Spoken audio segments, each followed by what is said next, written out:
Welcome back students. तो आज हम मार्केट अप्रोच टू वैल्यूएशन का एक बहुत ही इम्पोर्टेंट टॉपिक स्टार्ट करने जा रहे हैं, जो कि है जॉइंट वेंचर्स। और इसमें मेजॉरिटी ऑफ स्टूडेंट्स काफ़ी कंफ्यूज रहते हैं और इसमें से कुछ ना कुछ 100% मैं कह सकता हूँ कि एग्जाम के अंदर से आना है। अब वो आपकी किस्मत है कि 1, 2 या 3 नंबर का एग्जाम्पल आ जाए, 4 नंबर का एग्जाम्पल आ जाए, या फिर इसमें से केस स्टडी भी आ सकती है। मेरे सेकंड अटेम्प्ट के अंदर या फर्स्ट अटेम्प्ट में आई थिंक इसमें से एक केस स्टडी आई थी, मुझे याद नहीं है फर्स्ट या सेकंड में, बट एक केस स्टडी इसमें से आई थी। और मेरे कई स्टूडेंट्स ने बताया है कि उनकी केस स्टडी इसमें से आती है। तो जॉइंट वेंचर को हम डिटेल में समझेंगे और आज का सेशन और आने वाले 2 सेशंस को मिला के इसको हम 3 सेशंस में कवर करेंगे। इसमें हम 4 एग्जाम्पल समझेंगे, क्योंकि हर एक कॉन्सेप्ट मल्टीपल कॉन्सेप्ट्स हैं इसमें। तो आज हम कॉन्सेप्ट क्लियर करेंगे 4 एग्जाम्पल्स की फॉर्म में, क्योंकि 4 डिफरेंट टाइप के कॉन्सेप्ट्स हैं इसमें। और उसके बाद अगले 2 सेशंस में हम केस स्टडीज भी देखेंगे। तो देखिए, ये पूरा सिलेबस है मार्केट अप्रोच टू वैल्यूएशन का, और हमने सारा बाकी सब कवर कर लिया है, खाली जॉइंट वेंचर ही रह गया है इसमें। तो अब ये आज का सेशन और 3 सेशन मिला के हम जॉइंट वेंचर कवर कर लेंगे, तो हमारा ये पूरा market approach to valuation Hindi के अंदर भी कवर हो जाएगा। तो पहले समझते हैं कि जॉइंट वेंचर होता क्या है। Joint venture is a deal between multiple parties to work together and compile resources to develop a real estate project। तो रियल एस्टेट जॉइंट वेंचर क्या है कि उसमें 2 या 2 से ज्यादा स्टेक होल्डर्स, पार्टीज आपस में हाथ मिलाते हैं। जनरली क्या होता है, एक पार्टी जमीन का मालिक है, दूसरा बंदा डेवलपर है, या फिर तीसरा एक और आ सकता है जो मार्केटिंग कर रहा है।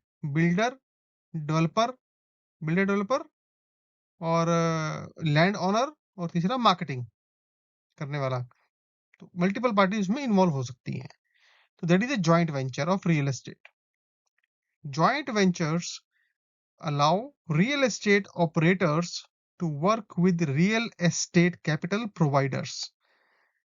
What are these? Entities that can supply capital for real estate projects. तो बेसिकली जो जॉइंट वेंचर्स हैं, जो इस तरह के जॉइंट वेंचर करते हैं रियल एस्टेट ऑपरेटर्स, उनके लिए by mode of joint venture बहुत आसान हो जाता है कि वो जो बेसिकली कैपिटल इन्वेस्टर्स हैं, जो फंडिंग करते हैं रियल एस्टेट के प्रोजेक्ट को, कैपिटल प्रोवाइड करते हैं in lieu of some expected growth, तो उनसे लोन लेना, उनसे कैपिटल लेना उनके लिए इजी हो जाता है, बिकॉज जॉइंट वेंचर एक स्ट्रक्चर्ड मैकेनिज्म है जो कि इन्वेस्टर भी उसके अंदर कंफर्ट फील करता है। अब देखिए, रियल एस्टेट जॉइंट वेंचर के अंदर बेसिकली 2 पार्टीज होती हैं, जो अगर हम जो भी पार्टीज इन्वॉल्व हैं, अगर उनको हम 2 मोटे-मोटे कैटेगरीज में बांटें, तो 2 तरह की उनके कैटेगराइजेशन बनती है। एक तो होता है ऑपरेटिंग मेंबर्स और एक होता है कैपिटल मेंबर। तो normally an industry expert who is responsible for daily operations and management of the real estate is called an operating member. तो कोई भी आदमी जो कि जैसे कि आपका मैनेजर है, कंस्ट्रक्शन मैनेजर है, जनरल मैनेजर है, जो कि रेस्पॉन्सिबल या बिल्डर है, दैट इज ऑपरेटिंग मेंबर। और कैपिटल मेंबर कौन सा है, जो कि बेसिकली फंडिंग कर रहा है प्रोजेक्ट में। तो वो साइड पे खड़ा नहीं होता आके, उसने पैसा लगा दिया और नीचे जो आदमी उसमें पैसा लगा दिया, कैपिटल लगा दिया, और जो नीचे जो साइट पे जो बिल्डर कंस्ट्रक्शन करवा रहा है, वो बेसिकली ऑपरेटिंग मेंबर हो गया। और कैपिटल मेंबर जिसने फंडिंग करी है, जो खड़ा नहीं होता लेकिन फंडिंग कर रहा है, वो फंड कर रहा है उस प्रोजेक्ट को। Structure of real estate joint venture, तो स्ट्रक्चर किस तरह का होता है इसमें। Joint venture can be any legal entity like limited liability company, partnership, corporation. तो जॉइंट वेंचर में जो कॉर्पोरेशन, हम अकाउंट्स के अंदर हम पढ़ेंगे किस तरह की कंपनीज हो सकती हैं। तो मेजोरिटी होती है पार्टनरशिप फर्म हो गई, कॉर्पोरेशन हो गई, private limited, public limited, limited liability company हो गई। तो बहुत तरह की टाइप की कंपनियां होती हैं। इसको हम अकाउंटेंसी वाला जो हमारा टॉपिक है उसमें डिटेल में टच करेंगे कि कौन कौन सी टाइप की कंपनियां एमसी एक्ट के हिसाब से हो सकती हैं। बट इसमें कोई भी लीगल एंटिटी हो सकती है जो कानून में एमसीए के अंदर अलाउड है। In the joint venture both the members are liable for profits and losses. However, exact structure of control, management, profit loss sharing depend on MOU और agreement sign। तो देखिए अब बेसिकली जो जॉइंट वेंचर होगा उसमें जितनी भी पार्टीज इन्वॉल्व होती हैं नॉर्मली दोनों ही उसमें प्रॉफिट और लॉस को शेयर करती हैं आपस में, लेकिन वो कितना परसेंट शेयर करेंगी, क्या उनका स्ट्रक्चर होगा, क्या टर्म्स कंडीशंस होंगी, कौन कितना लॉस लेगा, कौन कितना प्रॉफिट लेगा, उसकी जो फाइन डिटेल है, या कौन उस साइड की कंस्ट्रक्शन को कंट्रोल करेगा, जो भी उसके उनके एग्रीमेंट की टर्म्स कंडीशंस हैं, वो आपस में सारी पार्टीज मिलके एक एग्रीमेंट साइन करती हैं, जिसको बोलते हैं एमओयू या फिर मेमोरेंडम ऑफ अंडरस्टैंडिंग। एमओयू छोटी शॉर्ट फॉर्म है मेमोरेंडम ऑफ अंडरस्टैंडिंग का। तो वो साइन करती हैं पार्टीज, जिसमें सारी की सारी टर्म्स कंडीशंस लिखी रहेंगी और सारी पार्टियां उसको फॉलो करती हैं। तो ये एग्रीमेंट जरा समझते हैं।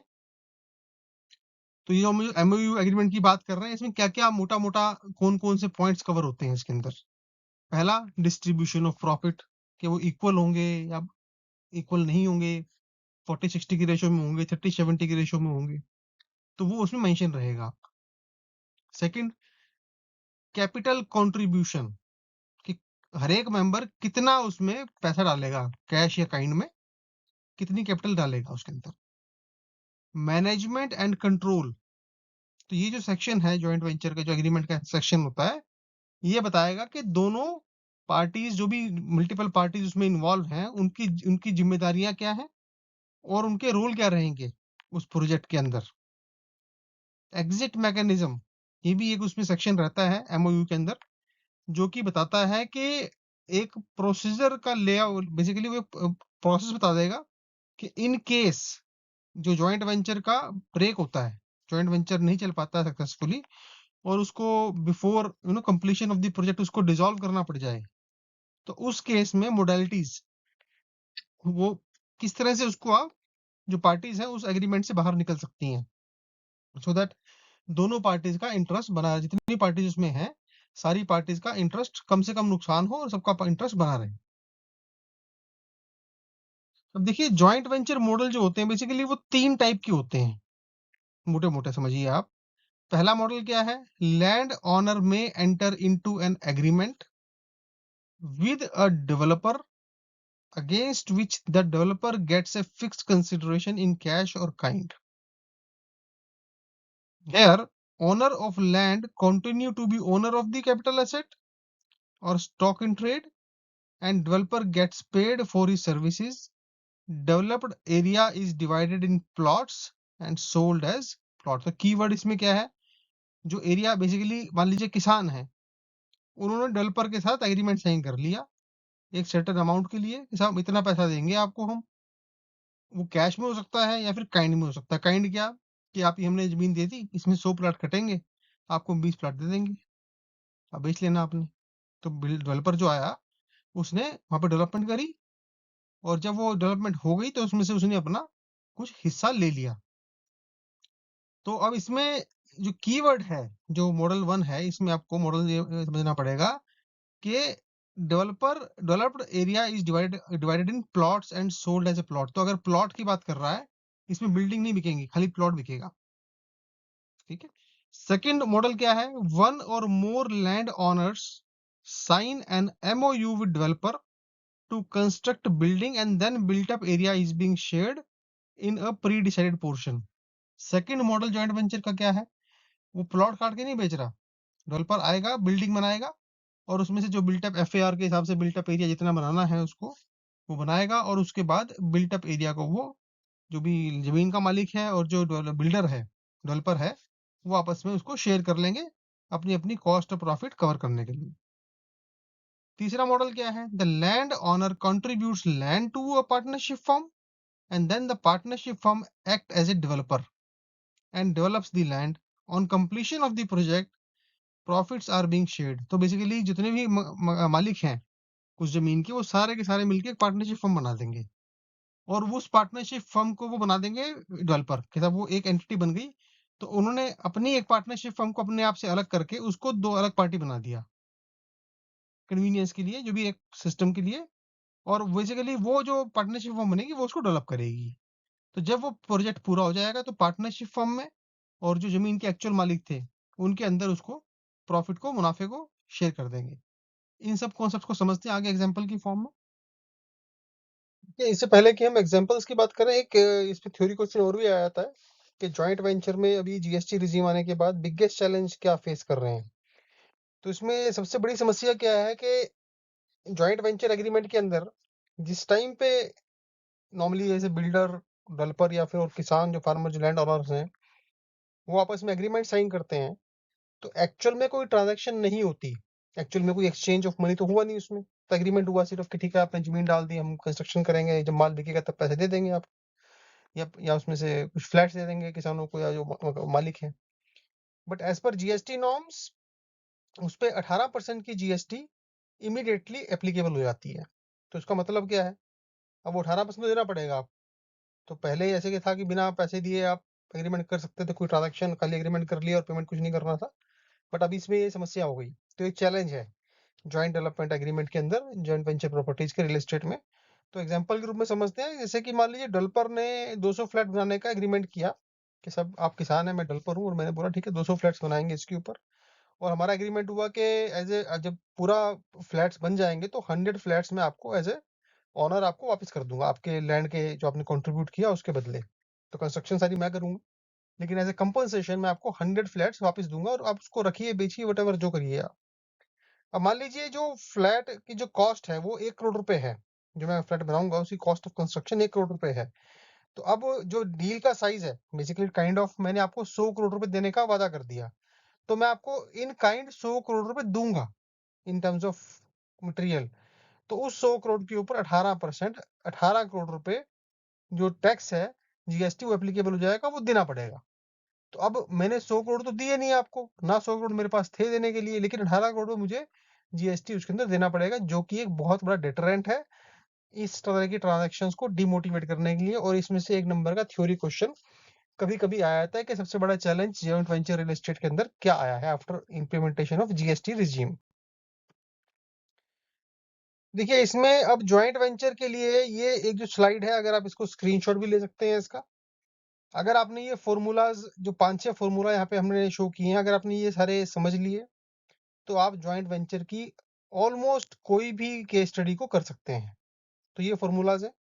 पहला एफएसआई एफएआर, एफएसआई एफएआर निकालना हो तो उसका फॉर्मूला क्या है, total covered area of all floor divide by total plot area.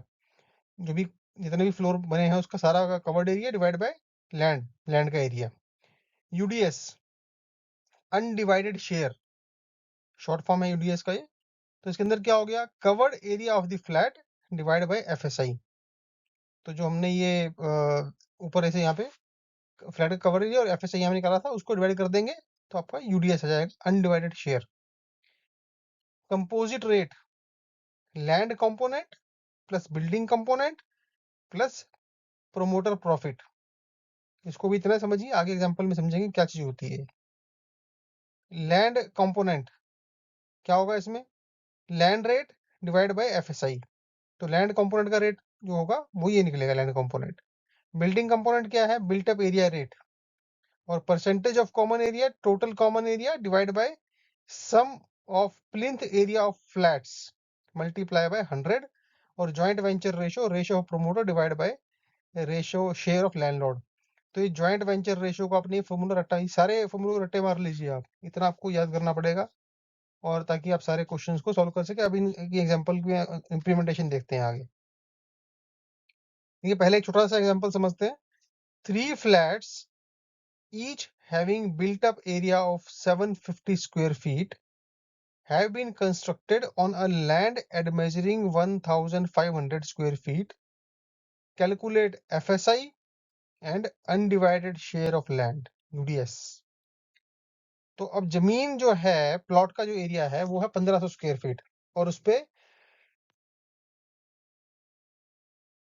3 flat बनाए गए हैं। हर एक फ्लैट का जो बिल्टअप एरिया है वो 750 स्क्वायर फीट है। क्वेश्चन समझिए, तो सॉल्यूशन देखते हैं। डाटा गिवन लिख लीजिए पहले, एज यूजुअल, डाटा ज़्यादा इसमें है नहीं। तो जब एक फ्लैट का जो बिल्टअप एरिया है 750 स्क्वायर फीट है, तो मल्टीप्लाई बाय 3 कर देंगे तो टोटल बिल्टअप एरिया आ जाएगा तीनों फ्लैट का मिला के 2250। तो इसमें एफएसआई कितना आ गया? Total built up area of all flats जो कि 2250 है, और प्लॉट एरिया 1500, तो एफएसआई आ गया 1.5। अब यूडीएस अनडिवाइडेड शेयर ऑफ कितना आ गया उसमें? उसमें आपका बनेगा UDS built up area of each flat divide by FSI. ठीक है, तो इसको ऐसे समझिए आप कि इसको मैं थोड़ा सा सिंप्लीफाइड भाषा में समझाता हूँ आपको। अनडिवाइडेड शेयर ऑफ लैंड, तो अगर ये 1500 स्क्वायर फीट के ऊपर इक्वल साइज के 3 फ्लैट बने और 3 मालिक हैं, तो जो लैंड में जो हिस्सा बनेगा, यूडीएस क्या है? अनडिवाइडेड शेयर के हर एक जो भी मालिक है उसका लैंड में कितना शेयर है, अनडिवाइडेड शेयर। अनडिवाइडेड इसलिए बोलते हैं क्योंकि इसमें आप उसको डिवाइड नहीं कर सकते 1500 स्क्वायर फीट में, ये नहीं बोल सकते कि ये कोना इसका, ये कोना इसका, नहीं। जमीन के हर कण कण पे तीनों मालिकों का इक्वल हक है, तो वो डिवाइड नहीं हुआ किसी भी शेयर में। तो पूरे प्लॉट पे तीनों का हक है, और हर एक पार्टिकल पे, हर एक कॉर्नर पे, हर एक इंच जमीन पे तीनों का इक्वल 1/3 शेयर है। तो 1/3 कितना बना? 1500 डिवाइड बाय 3, तो 500 स्क्वायर फीट बना। लॉजिक से समझाया मैंने आपको। और यही फॉर्मूले में डालेंगे तो built up area divide by FSI, FSI निकाला था 1.5, तो ये 500 स्क्वायर फीट बन गया यहाँ पे। ये जमीन में हर एक उसका हिस्सा है यहाँ पर। ये क्योंकि तीनों फ्लैट का एरिया सेम है, इसलिए आपको ये सिंप्लीफाइड है समझने के लिए। बहुत सारी जगह फ्लैट का डिफरेंस भी हो सकता है, तो इसलिए हम सिंप्लीफाइड तरीके से नहीं निकाल सकते, ये फॉर्मूला लगाना पड़ेगा आपको। नेक्स्ट एग्जांपल समझते हैं, देखिए। अब इसमें जो 3 फ्लैट है, पिछले वाले केस में क्या था? 3 फ्लैट थे, तीनों का बिल्टअप एरिया सेम था। यहाँ पर हमने थोड़ा सा केस को, एग्जांपल को ट्विस्ट किया और थोड़ा सा कॉम्प्लिकेट कर दिया इसको। अब 3 फ्लैट हैं, पहले का बिल्टअप एरिया 3000 स्क्वायर फीट है, दूसरे का 1600 स्क्वायर फीट है, और तीसरे फ्लैट का बिल्टअप एरिया 1400 स्क्वायर फीट। अलग अलग साइज के 3 फ्लैट बना दिए बिल्डर ने। जमीन का एरिया कितना है? 3000 स्क्वायर फीट। अब सेम चीज निकालिए कि एफ ए आर यूडीएस कितना है, देखते हैं। तो नंबर ऑफ फ्लैट 3 है, बिल्टअप एरिया हर एक फ्लैट का दे दिया, लैंड एरिया दे दिया। तो total built up area of 3 flat कितना है? 3000। ये सारा ऐड कर देंगे, 3000, 1600, 1400, टोटल एरिया हो गया 6000 स्क्वायर फीट। तो एफएसआई कितना बन गया? Total built up area of all flat divide by total plot area, which is 2। 2 का आपका आ गया एफएसआई। तो अनडिवाइडेड शेयर कितना आ गया, जो फॉर्मूला में पता है हमें कि अब इसमें अगर हम पकड़ेंगे 3000 स्क्वायर फीट वाले जो फ्लैट है, इसमें यूडीएस कितना आएगा? Built up area divide by FSI. तो अभी एफएसआई 2 है, तो 1500 square feet. 3000 divide by 2, 1500 square feet. इसमें आ गया आपका 1500 स्क्वायर फीट। 3000 स्क्वायर फीट में से 1500 स्क्वायर फीट में 50% जो अनडिवाइडेड शेयर है वो लैंड का, इसको चला गया। ठीक है जी। उसके बाद 1600 स्क्वायर फीट इसके पास है, तो अगर इसको हम डिवाइड करेंगे 2, तो 800 स्क्वायर फीट इसको चला जाएगा, और 700 स्क्वायर फीट इसको चला जाएगा। तो 1500 प्लस 800 प्लस 700, तो टोटल कितना हो गया? 3000 स्क्वायर फीट। तो पूरी जमीन का आपका लैंड एरिया मैच कर गया यहाँ पे। इसको को समझिए ताकि आपको पता लगे यूडीएस का निकल के कहाँ से आ रहा है कॉन्सेप्ट। देखिए, थोड़ा सा नेक्स्ट लेवल का क्वेश्चन लेते हैं। Calculate composite rate of flats built on a piece of land. Market rate of the land is 5500 rupees per square feet, and permitted FSI is 2. Assume cost of construction of 2000 rupees per square feet and builder profit 20%. तो अब यहाँ पर हमें जो flat का composite rate निकालना है, जो कि एक जमीन के टुकड़े में बना है। मार्केट रेट जो उसका है वो दिया हुआ है कि 5500 स्क्वायर फीट दे दिया, और जो एफएसआई है 2 है, कॉस्ट ऑफ कंस्ट्रक्शन 2000। तो मतलब जमीन की और कंस्ट्रक्शन कॉस्ट की अलग अलग प्राइसिंग दे दी, अलग अलग दी आपको कॉस्टिंग, और बोल दिया साहब इतना एफएसआई अलाउड है, इतना मुनाफा है। तो उसके हिसाब से आप कंपोजिट रेट, इसका जो भी फ्लैट बनेगा उसका फाइनल रेट कितना होगा, कितने बिल्डर बेचेगा उसको, that is called composite rate. तो निकालते हैं इसको। तो पहले आप डाटा लिख लीजिए सारा सारा जो दिया हुआ है यहाँ तक, प्रमोटर प्रॉफिट तक। अब लैंड कंपोनेंट कितना है देखिए इसके अंदर। तो जब लैंड का रेट इसमें दे रखा है 5500 रुपए स्क्वायर फीट, तो उसको एफएसआई से डिवाइड कर देंगे तो लैंड कंपोनेंट आ जाएगा। फॉर्मूला देखा था पीछे हमने। तो आपका लैंड कंपोनेंट आया 2250 स्क्वायर फीट। अब प्रमोटर मार्जिन कितना है? 20%। लैंड कंपोनेंट और बिल्डिंग कंपोनेंट आपको दे रखा है, बिल्टअप एरिया 2000 रुपए स्क्वायर फीट। तो पर स्क्वायर फीट के अंदर जो लैंड का शेयर आएगा वो आएगा 25,2750 रुपए स्क्वायर फीट, और 2000 का आपका आ गया बिल्टअप, तो टोटल हो गया 4750। उस पे जोड़ेंगे 20% प्रॉफिट, तो 950 रुपए स्क्वायर फीट हो गया बिल्डर का प्रॉफिट। तो अब इसमें जो हमने फॉर्मूला सीखा था कंपोजिट रेट में, क्या होता है? लैंड कंपोनेंट, जमीन का जो हिस्सा आ रहा है फ्लैट के अंदर, प्लस बिल्डिंग कंपोनेंट जो कि बिल्टअप रेट होता है वो 2000 रुपए स्क्वायर फीट, और 950 बिल्डर प्रमोटर मार्जिन 950। तो टोटल जो इसमें जो भाव बिकेगा वो फ्लैट जिस रेट में बिकेगा वो बनेगा 5700 रुपए स्क्वायर फीट। तो अगर ये सारे नंबर्स हैं तो बिल्डर 5700 रुपए पर स्क्वायर फीट के रेट से उस फ्लैट को बेचने के लिए मार्केटिंग करेगा। नेक्स्ट एग्जांपल देखते हैं। In an apartment building the sum of the plinth area of all flats is 10,000 square feet and super plinth area is 11,000 square feet. Common area of 1,500 square feet. Calculate percentage of common area in the building. देखिए इस तरह का एक number का question भी इसमें से आ सकता है। सॉल्यूशन देखते हैं। तो डाटा लिख लीजिए जो दिया हुआ क्वेश्चन में। प्लिंथ एरिया 10,000, सुपर प्लिंथ या सुपर एरिया जो होता है 11,000, और कॉमन एरिया 1550। तो अब परसेंटेज ऑफ कॉमन एरिया कितना बन गया आपका? इसमें आपने ये फॉर्मूला ध्यान रखना है, total common area divide by sum of plinth area of flat. तो इसमें क्वेश्चन में एग्जामिनर ने सुपर प्लिंथ एरिया आपको दिया सिर्फ और सिर्फ कंफ्यूज करने के लिए। जैसा कि मैं बोलता हूँ कई बार क्वेश्चन में एग्जामिनर डाटा देगा आपको कंफ्यूज करने के लिए, तो कंफ्यूज नहीं होना है आपको। तो आपका कॉन्सेप्ट चेक करेगा वो कि प्लिंथ एरिया पे निकालना है, सुपर प्लिंथ एरिया पे निकालना है। तो जो परसेंटेज कॉमन एरिया निकलेगा वो निकलेगा आपका प्लिंथ एरिया पे, ना कि सुपर प्लिंथ एरिया पे। तो ये दिमाग में फिट कर लीजिए, ये गलती ना कीजिएगा। तो 1500 स्क्वायर फीट डिवाइड बाय 10,000, सीधा 15% आंसर आ गया। बिल्कुल सिंपल आंसर था अगर आपको कॉन्सेप्ट यहाँ पर क्लियर है। तो आशा करते हैं आपको सेशन अच्छा लगा होगा आज का, और बहुत बहुत धन्यवाद आज का सेशन देखने के लिए। अगर आपने अब तक चैनल को सब्सक्राइब नहीं किया और बेल आइकन क्लिक नहीं किया तो सब्सक्राइब कर लीजिए, बेल आइकन क्लिक कर दीजिए, और लाइक कर दीजिए वीडियो को। और जल्दी ही मिलते हैं नेक्स्ट सेशन में जिसमें हम केस स्टडी जॉइंट वेंचर पे डिस्कस करेंगे। धन्यवाद।